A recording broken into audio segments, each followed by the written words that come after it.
What's up, everybody? It's Andrew, and in this video I'm going over the Call of Duty Hovercraft by the Mega Bloks Collector Series. If you've been wondering what I've been up to over the last couple of weekends, I've been working on this. This is a massive, nearly 2,800 piece set.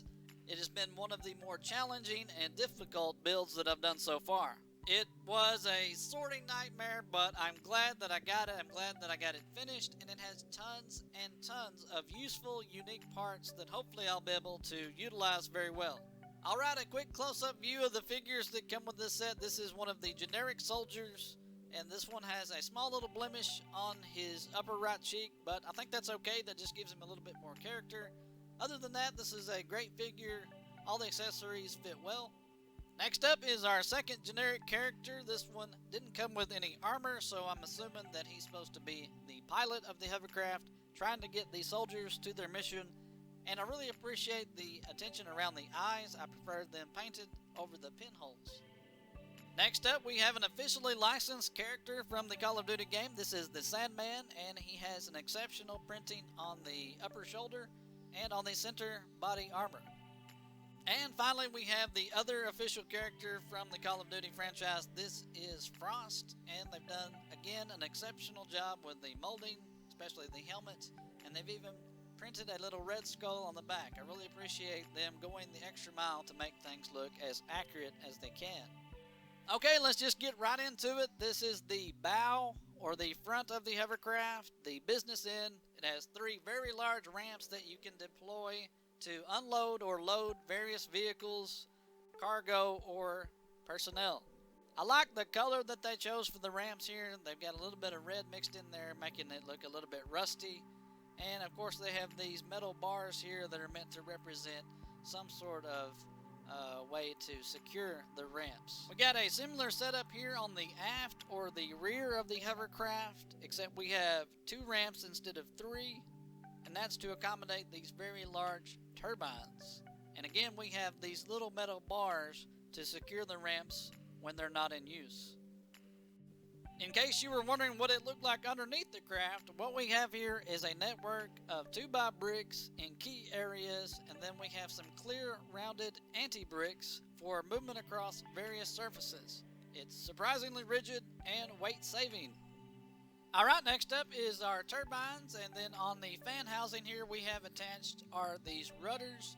This allows for the steering of the vessel, and then you can hand spin the blades of the fan to simulate air going through there, allowing the vehicle to go forward.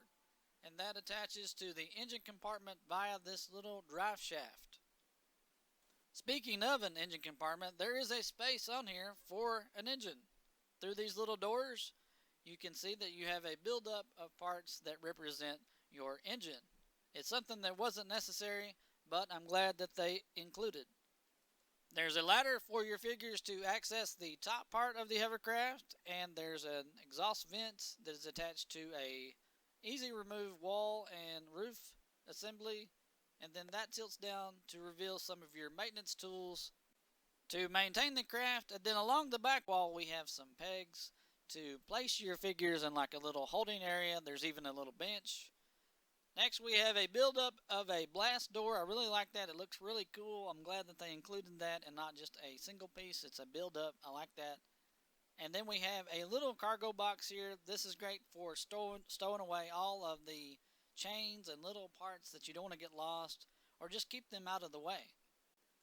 It is a snug fit, but I guess that's how you would want it in real life. You wouldn't want this thing sliding all over the place, getting damaged or damaging something else.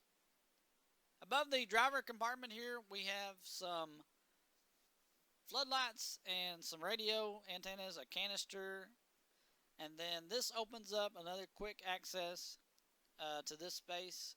You have an instrument cluster that can display critical hovercraft data, and then we have a adjustable seat that can accommodate one figure, and then of course a steering wheel that you can use to steer the hovercraft. Okay, it's basically the same setup on the port or left side of the vessel. Here we have our engine buildup again, and then our two little access doors. On the back here we have probably the most frequently used tools. I'm assuming that's why they're out and ready to go. Then we have our exhaust vent on top that is an easy breakaway roof and wall assembly to give you access to what I would call the defense side of the hovercraft. We have guns in here and a little waiting area.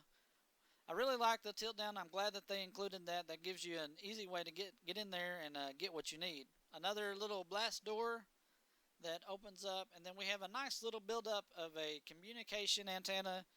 I really like that. That was kind of a fun little build there. Another quick access here to the other side of the hovercraft. We got a place for a figure to stand and to operate a lever, to which I'm not certain the purpose is. Anyway, this is getting another look at it from a different angle. We have lots of little things in here I like this printed piece here, sort of like a artwork or navigation goal or something like that. I really like that.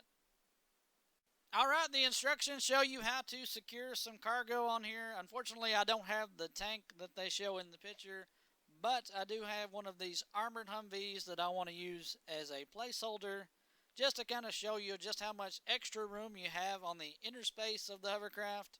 You could easily fit 2 duplicate Humvees in here, no problem.